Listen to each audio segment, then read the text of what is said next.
మీరు ఎప్పుడైనా ఆలోచించారా మనిషిని మాత్రమే ఈ సృష్టిలోని సర్వశ్రేష్ఠుడని ఎందుకంటారు? మిగతా ప్రాణుల్ని ఎందుకనరు?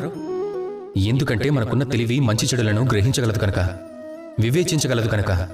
అందుకే అంటారా? అలా అయితే అది ఇతర ప్రాణులకు కూడా ఉంది. కొన్ని రకాల జంతువులు మనకంటే చురుకైన తెలివిని కలిగి ఉంటాయి. మరి మనుషులు ఎందుకు గొప్ప? ఎందుకంటే మనుషుల దగ్గరున్న ఓ గొప్ప లక్షణం మిగిలిన జంతువులకి ఉండదు కనుక. అదే మానవత్వం. మానవత్వానికి అన్నిటికంటే ఉన్నత స్థాయికి తీసుకెళ్లటం తెలుసు. అలానే ఎవరైనా దారిలో కాలు జారి పడితే వారిని లేపి నిలబెట్టడం కూడా తెలుసు. గుర్తుంచుకోండి, మిమ్మల్ని లోకానికి పరిచయం చేసేది తమరి పేరు కానీ, తమరి సంపద కానీ, అలానే తమరి ధర్మం కానీ కాదు. తమరిని ఉత్తముడిగా నిలబెట్టేది తమరి మానవత్వం.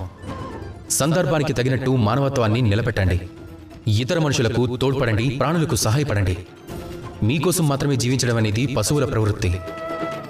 మనిషి మాత్రమే ఇతరుల కోసం జీవిస్తూ ఉంటాడు.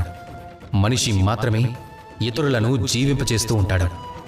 మీలో మానవత్వాన్ని పెంచుకోండి. ఈ జీవితంలో జీవించడం ఆరంభించండి. అందుకుగాను నాతో కలిసి ప్రేమగా పలకండి. రాధాకృష్ణ.